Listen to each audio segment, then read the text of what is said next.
ये ट्रीटमेंट तो आपको सोराइसिस का सभी लोग बताते हैं, ठीक, बट क्या करते हैं कि इधर का इधर, उधर का उधर, आपको क्लियर ट्रीटमेंट नहीं बताते हैं। चलिए इस वीडियो में हम लोग बात करेंगे कि सोराइसिस की पहचान क्या है, ठीक है, सोराइसिस का स्पेसिफिक सिम्टम क्या है जो और स्किन डिजीज से उसको अलग करता है, क्या ट्रीटमेंट आपको लेना है। मात्र 50 रुपये के खर्च में, मात्र 50 रुपये सप्ताह के खर्च में इस सोराइसिस को ठीक किया जा सकता है। 100% ठीक होगा। पहले आपको ट्रीटमेंट को समझना है कि क्या ट्रीटमेंट हो सकता है और कैसे ट्रीटमेंट लेना है, स्टेप बाय स्टेप कैसे जो है दवा बढ़ानी है, अब कब दवा कम करनी है, ठीक है, ये भी जानेंगे। FDA अप्रूव्ड दवा के बारे में जानेंगे जो काफ़ी सुरक्षित है और सस्ती दवा है, ठीक है। तो फ्रेंड्स, मैं डॉक्टर आशुतोष रंजन अपने channel doctor Ashutosh Ranjan medical class में आप लोगों का स्वागत करता हूं। आज का हमारा टॉपिक है स्किन डिजीज का, बहुत ही इंपॉर्टेंट वीडियो है ये, ठीक।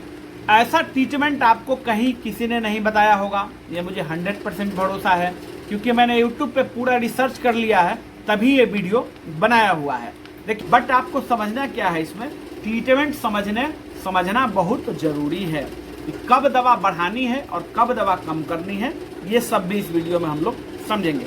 चलिए फ्रेंड्स, अब हम लोग सबसे पहले सोराइसिस के पहचान को समझते हैं। सबसे पहला पहचान क्या हो सकता है कि स्केली पपड़ी, आप इस इमेज को देख लीजिएगा, स्केली पपड़ी जो है, चांदी कलर का पपड़ी जो है उसमें से छोड़ता रहता है जहां भी सोराइसिस हुआ है, ठीक। एक पहचान हो गया। पॉइंट को नोट करिएगा, ये देखिए मेरा पॉइंट 1 करके जो ऊपर लिखा हुआ है, तो आप भी इस पॉइंट को नोट करिएगा कि ये पॉइंट 1 है सर का बताया हुआ। चलिए दूसरा क्या है कि जब पपड़ी छोड़ता है, ठीक, तो ज़्यादातर जो है समस्या कब होता है, ज़्यादातर समस्या जो है सर्दियों में देखने को मिलता है, ठीक। अगर किसी पेशेंट को सोराइसिस है तो सर्दियों में उसको ज़्यादा दिक्कत होने लगता है, ठीक। तीसरा पहचान इसका क्या है कि ड्राई स्किन आपको मिलेगा, ठीक है, ड्राई स्किन आपको मिलेगा, जहाँ पे भी सोराइसिस है एकदम सूखा हुआ आपको देखने को मिलेगा। तो ज़्यादातर जो है कि ज़्यादातर सोराइसिस जो है आपको एल्बो के एरिया में देखने को आपको मिलेगा। ये में तो आप देख ही रहे होंगे, तो उसमें ज़्यादातर जो है कि आपको सोराइसिस एल्बो के एरिया में देखने को मिलेगा, ठीक। अब इसमें जो है कि खुजली होता है कि जलन होता है, खुजली इसमें होता है पर खुजली इसमें कम होता है और जलन इसमें ज़्यादा होता है, ठीक है। तो इन सब को पॉइंट को आपको नोट करना है, इसमें जलन बहुत ज़्यादा देखने को मिलता है, ठीक। और ये बीमारी जो है आनुवांशिक है, जेनेटिक, ठीक। सोराइसिस का एक सबसे बड़ा कारण है ऑटो इम्यून डिजीज, ठीक है। तो अब आप सोच रहे होंगे कि ऑटो इम्यून क्या है, तो ऑटो इम्यून डिजीज को भी समझने की ज़रूरत है। ऑटो इम्यून डिजीज है जब आपके बॉडी का इम्यूनिटी ही आपके खिलाफ काम करने लगे, तो उस बीमारी को ऑटो इम्यून डिजीज कहते हैं, ठीक है। ये आपने समझ लिया। अब इसका ट्रीटमेंट क्या होगा। देखिए, ऑटो इम्यून डिजीज जो है आनुवांशिक भी हो सकता है, ठीक है, जेनेटिक भी हो सकता है। जैसे मान के चलिए कि अगर आपको है तो आपके बच्चे को भी हो सकता है, बच्चे को है तो उसके बच्चे को भी हो सकता है, ठीक है।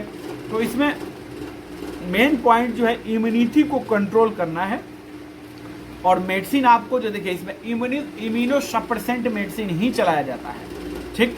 बट इसमें कौन सा सेफ मेडिसिन है, कौन सा FDA अप्रूव्ड है, जिसमें कोई नुकसान नहीं होगा, क्या दवा का डोज है, इन सब को इस वीडियो में हम लोग समझेंगे। चलिए, ये तो हम लोगों ने एक पहचान करने के तरीके को जान लिया, ठीक है, कि आप कैसे पहचान करेंगे कि सोराइसिस है, ठीक। अब जो है हम लोग समझते हैं इसके ट्रीटमेंट को, तो स्टेप बाय स्टेप ट्रीटमेंट को आपको समझना है। देखिए, शुरू में ही मैंने कहा था कि इसमें ड्राई स्किन होता है, ठीक। मार्केट में कई एक फॉर्मुलेशन की मेडिसिन आपको मिलते हैं, बट एक उसमें क्या है कि आपको स्टेरॉयड देखने को मिलेगा, स्टेरॉयड ज़्यादा देखने को मिलेगा। तो स्टेरॉयड से क्या होता है, जैसे कि सैलिसिलिक एसिड आपको देखने को क्रीम में मिलेगा, ये देख लीजिएगा, ठीक। क्लोविटासोल देखने को आपको मिलेगा, ठीक है। तो ये सब क्या करता है कि क्विक रिस्पॉन्स आपको देता है, तुरंत जो है रिस्पॉन्स इससे आपको मिल जाएगा। जिस क्रीम में सैलिसिलिक एसिड होगा उससे आपको तुरंत रिस्पॉन्स मिलेगा, बट ये है क्या रिस्पॉन्स तो आपको तुरंत मिल जाएगा, पर स्टेरॉइड से होता क्या है कि बीमारी और दुगुना तेजी से दोबारा हो जाएगा। ठीक है, तो अगर केवल आप तुरंत रिस्पॉन्स चाहते हैं तो स्टेरॉइड क्रीम ले सकते हैं, जो सैलिसिलिक एसिड का क्रीम आता है, क्लोविटासोल सैलिसिलिक एसिड। ठीक, तो उससे क्या होगा, आपको क्विक रिलीफ मिल जाएगा, पर इससे होगा कि बीमारी जो है और आगे आपको बढ़ जाएगा। ठीक है, जब दोबारा ये बीमारी होगा, तो उससे और तेजी से होगा, इसलिए स्टेरॉइड क्रीम का इस्तेमाल आपको नहीं करना। मैं आपको एकदम सेफ क्रीम बता रहा हूँ, सेफ दवा बता रहा हूँ, कोटाडिल। ठीक है, कोटाडिल एक क्रीम आएगा, ये देख लीजिए आप, इसमें कायाकल्प तेल मिलाना है। ठीक है, ये आयुर्वेदिक तेल है और ये अंग्रेजी है। ठीक, देखिए ये फॉर्मूला आपको नहीं मिलेगा कहीं, किसी भी बुक में जो है ये मिक्स फॉर्मूला आपको नहीं मिलेगा। ठीक, आप कितना भी बुक पढ़ लीजिएगा, पर ये एक्सपीरियंस फॉर्मूला है, ये अपने अनुभव पर, पेशेंटों के अनुभव पर जो है ये फॉर्मूला मैं आपको बता रहा हूँ, जो पेशेंटों पर जो है कि कारगर साबित हुआ है, पेशेंटों पर उपचार करने के बाद अच्छा रिजल्ट मिला है, वो फॉर्मूला मैं आपको अपने वीडियो में बताता हूँ। तो इसलिए जो है इसको स्टेप बाय स्टेप समझिए, ध्यान से देखिए। तो क्या लेना है, कोटाडिल क्रीम और कायाकल्प तेल। ठीक है, तो इसको क्या करना है कि थोड़ा सा जो है कि कोटाडिल क्रीम को इसमें ऐसे रत्ती में डालिए और उस पर से कायाकल्प तेल को डालिए, खूब अच्छे से मिलाइए और जहाँ भी है वहाँ पर उसको लगाइए, और 3 टाइम लगाइए, 4 टाइम भी लगा सकते हैं, कहीं कोई दिक्कत आपको नहीं है। इससे ये हो सकता है कि थोड़ा धीरे आपको आराम मिलेगा, बट ये हो सकता है ये क्योर होगा तो हमेशा के लिए क्योर हो जाएगा। इससे जो है कि इसमें कोई भी स्टेरॉइड नहीं है जिससे आपको नुकसान पहुंचेगा। चलिए, ये तो हमने क्रीम के बारे में जान लिया।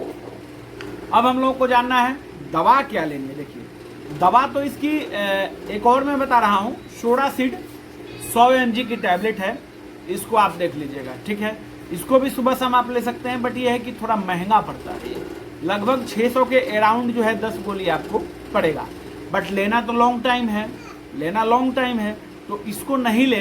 मैं आपको सस्ता दवा बताता हूँ, जो मैंने कहा था कि आपको सप्ताह में 50 रुपये का दवा का खर्च पड़ेगा और पेशेंट आपका ठीक हो जाएगा और आपका जो है सोराइसिस ठीक हो जाएगा।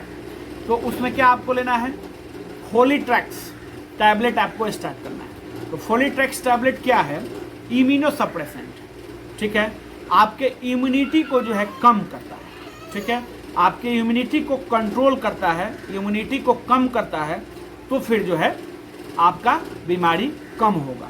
अब इसमें समझते हैं इसका क्या डोज स्टार्ट करना है। देखिए, हमें कभी भी फोलिट्रैक्स का डोज है, देखिए फोलिट्रैक्स जो है FDA अप्रूव्ड है, कहीं कोई दिक्कत आपको नहीं होगा फोलिट्रैक्स से। ठीक है, बट कुछ साइड इफेक्ट भी है फोलिट्रैक्स का, जैसे DNA RNA बनना बंद हो जाता है। ठीक है, तो उसके साइड इफेक्ट को कम करने वाली दवा भी हम लोग जानेंगे। तो जब भी आपको फोलिट्रैक्स स्टार्ट करना है तो आपको जो है कि लो डोज से स्टार्ट करना है। फोलिट्रैक्स का एक साइड इफेक्ट और भी है, लीवर पर जो है ये इफेक्ट करता है। ठीक है, और RBC भी टूटने लगता है, कभी कभी सम टाइम देखने को मिलता है। ठीक है, तो इसके लिए आपको जो है कि बीच बीच में मरीज का समय समय पर 15 दिन 20 दिन 1 महीना में जो है मरीज का LFT और CBC जरूर करवा के देखते रहना है। ठीक, चलिए मेडिसिन को ट्रीटमेंट को स्टार्ट करते हैं। तो फोलिट्रैक्स जो है आपको कैसे लेना है, सबसे पहले पेशेंट आपके पास आया है। ठीक है, इस इमेज को देखिएगा। ठीक, तो आपको 5 mg का फोलिट्रैक्स स्टार्ट करना है शुरुआत में। पहले पेशेंट की हिस्ट्री आपको लेनी है कि पेशेंट कब से जो है दवा आपको खा रहा है और कौन सी दवा खा रहा है। अगर पेशेंट फोलिट्रैक्स खा रहा है, ठीक है, सपोज करिए अगर वो 7.5 mg की फोलिट्रैक्स खा रहा है, आप उसे 5 mg की फोलिट्रैक्स से स्टार्ट करेंगे तो उसको रिजल्ट नहीं मिलेगा, इसलिए पेशेंट की हिस्ट्री लेनी जरूरी है। अगर 7.5 mg का वो खा रहा है, उससे रिजल्ट नहीं मिला है, तो आप 10 mg का स्टार्ट उसको कर सकते हैं। चलिए पहले हम लोग 5 mg से बात करते हैं। पहले पेशेंट को 5 mg की टैबलेट स्टार्ट करनी है। ये टैबलेट कब देना है, वीकली, सप्ताह में 1 बार ही देना है। और मैंने ये बताया था इसका DNA RNA का साइड इफेक्ट है, तो उसके लिए आपको क्या करना है कि फोलिक एसिड आपको देना है। आज वैसे मान के चलिए आज मंडे है, ठीक है, आपने अगर सोमवार के दिन पेशेंट को फोलिट्रैक्स 5 mg दिया, तो फिर दूसरे दिन जो है मंगलवार के दिन आपको जो है फोलिक एसिड, जीफॉल्विन टैबलेट जो है 5 mg का आपको जो है पेशेंट को दूसरे दिन देना है। ठीक है, ये आपने समझ लिया, सप्ताह में ही चलाने वाली दवा है। ठीक, पहले दवा मरीज को 2 सप्ताह के लिए देंगे। ठीक है, और ये क्रीम जो मैंने बताया था उसको 3 टाइम लगाने के लिए देंगे। अब ज़्यादा जलन हो रहा है तो आप उसमें जो है बिलास्ट एम टैबलेट का इस्तेमाल कर सकते हैं। ठीक है, और जलन तो जो है जब क्रीम लगाएंगे तो उसी से कम हो जाएगा, और जो कायाकल्प तेल लगाएंगे तो उससे कम हो जाएगा। ठीक, अब क्या ट्रीटमेंट देना है, उसके बाद आपको साथ में देना है कायाकल्प टैबलेट। ठीक है, तो कायाकल्प टैबलेट को जो है 2 गोली 3 टाइम देना है, निगलना नहीं है, गर्म पानी से देना है। ठीक है, तो ये दवा आपने समझ लिया। 2 सप्ताह के लिए पेशेंट को पहले आप दवा दीजिए। ठीक, पेशेंट को 2 सप्ताह के लिए आपने दवा दिया, तो 2 सप्ताह में अगर कुछ अंतर आपको देखने को मिला, ठीक है, कुछ भी अंतर देखने को मिला तो ठीक है, अगर नहीं अंतर मिल रहा है तो 5 mg की जगह टैबलेट को 7.5 mg कर दीजिए। फिर फोलिक एसिड को भी आपको 7.5 mg करना होगा। बस ऐसे ही दवा, देखिए टेक्निक समझना है आपको, दवा जो है दवा का टेक्निक समझना है, कब बढ़ाना है कब घटाना है। ठीक, इसलिए वीडियो में बने रहिए। तो ये आपने समझ लिया। फिर 2 हफ्ते के लिए 7.5 mg चलाए। ठीक है, अगर जो है तब तक पेशेंट का 4 हफ्ता हो गया। ठीक, एक पॉइंट और नोट करिएगा, ये आम खुजली नहीं है कि आप इसमें सिट्रीजिन या इट्राकोनाजोल कोई भी एंटी फंगल मेडिसिन देते हैं और क्विक रिलीफ हो जाता है। ठीक है, ये आम खुजली नहीं है, इसमें कम से कम 4 सप्ताह लगता है पेशेंट को रिस्पॉन्स मिलने में। 4 सप्ताह के बाद ही अच्छा रिस्पॉन्स देखने को मिलता है। ये पेशेंट को आपको पहले ही समझाना होगा। चलिए, ये समझ लिया आपने। अब इसके बाद आपको क्या करना है कि 4 सप्ताह हो गया, अगर 7.5 mg में भी रिजल्ट आपको नहीं मिल रहा है, ठीक, तो अगले सप्ताह से जो है कि आप उसको 10 mg कर दीजिए। ठीक, ऐसे ही जब तक अच्छा रिजल्ट ना मिले, ठीक है, तब तक 7.5 के बजाय 10, 10 से 10.5, 15 भी दे सकते हैं। और इसका डोज क्या है, 15 भी अगर आप दे रहे हैं तो 60 mg आप दे रहे हैं महीना में, 4 ग्राम तक आप दे सकते हैं। ठीक है, बट हम लोग 4 ग्राम तो नहीं देंगे। ठीक, हम लोग जो है कि 60 mg तक ही डोज इसका देंगे, क्योंकि लीवर पे इसका साइड इफेक्ट होता है। ठीक, और बीच बीच में लीवर का जो है कि आपको टेस्ट करवा के देखते रहना है, CBC का टेस्ट करवा के देखते रहना है। अगर कोई कहीं LFT में गड़बड़ी आ रही है तो इस मेडिसिन के डोज को कम कर देना है। ऐसे मान के चलिए कि पेशेंट का डोज 12.5 mg पे उसको अच्छा जो है रिजल्ट मिल गया, स्केली पपड़ी जो है देखने को नहीं मिल रहा है, तो 12.5 mg जो है कि पेशेंट का डोज फिक्स कर दीजिए। ठीक है, फिक्स हो गया 12.5 mg। थोड़े 2 हफ्ते और चलाए, पूरी तरह जब खत्म हो गया सोराइसिस, बॉडी में कहीं भी नहीं दिख रहा है, तब आपको क्या करना है कि धीरे धीरे उसके डोज को कम करना है। कैसे डोज को कम करना है, जैसे आपने डोज को बढ़ाया था, हर एक 2 सप्ताह पे 2.5 mg बढ़ाया था, तो हर एक 2 सप्ताह पे 2.5 mg कम कर देना है। वैसे ही फोलिक एसिड का भी डोज कम करना है। क्रीम का कोई डोज कम नहीं करना है, क्रीम को 6 महीने तक इस्तेमाल करना है। ठीक है, और कायाकल्प टैबलेट का जो है कि 6 महीने तक इस्तेमाल करना है, कायाकल्प तेल को 6 महीने तक इस्तेमाल करना है। चलिए फ्रेंड, अब हम लोगों ने जो है कि सोराइसिस के आसान से आसान ट्रीटमेंट को समझ लिया है। ठीक है, हाँ, अगर आपको कुछ समझ में इसमें नहीं आ रहा हो तो फ्रेंड्स, कमेंट करने से पहले आप लोगों से रिक्वेस्ट है कि आप वीडियो को फिर से प्ले करके देख लीजिएगा, और मेरे चैनल पे अच्छे से अच्छे हेल्थ टॉपिक्स पड़े हुए हैं, डले हुए हैं, उनको ज़रूर चेक करिएगा, और उनसे आप जो है उनसे भी आपको सीखने को मिलेगा। अगर आपको कुछ चाहिए, किसी टॉपिक पे वीडियो चाहिए, तो आप कमेंट करिएगा, और घबराना नहीं है। एक दिन में तो सबका नहीं बन सकता है, पर धीरे धीरे जो है कि सबका जो है कि ट्रीटमेंट होगा। देखिए, अगर आप जनरल प्रैक्टिशनर के अलावा जनरल ऑडियंस हैं, ठीक है, या अगर आपको जो है कहीं दिक्कत ये हो रहा है, सपोज करिए मान लिया जाए कि आपने जो है कई एक तरह की फंगल इन्फेक्शन का ट्रीटमेंट ले लिया, सोराइसिस का ट्रीटमेंट ले लिया, ठीक है, स्किन की किसी टाइप की बीमारी है, अगर आपसे नहीं ठीक हो रहा है तो आपको डॉक्टर से कंसल्ट करने की ज़रूरत है। किसी प्रकार का फंगल इन्फेक्शन हो, स्किन का इन्फेक्शन हो, एक्जिमा का इन्फेक्शन हो, ठीक है, एक्जिमा हो, सोराइसिस हो, अगर पेशेंट को रिजल्ट नहीं मिलता है तो पैसा वापस हो जाएगा। फ्रेंड्स, अगर आपको ऐसी समस्या है तो मेरा ये व्हाट्सअप है, इस नंबर को आप देख रहे होंगे, जो है कि पेड कंसल्टेशन लेना चाहते हैं तो ही आप व्हाट्सअप करें। मेरे चैनल को लाइक, सब्सक्राइब और शेयर जरूर ही करिएगा। अगर कुछ पूछना है तो आप कमेंट में सेक्शन में मुझसे पूछ सकते हैं।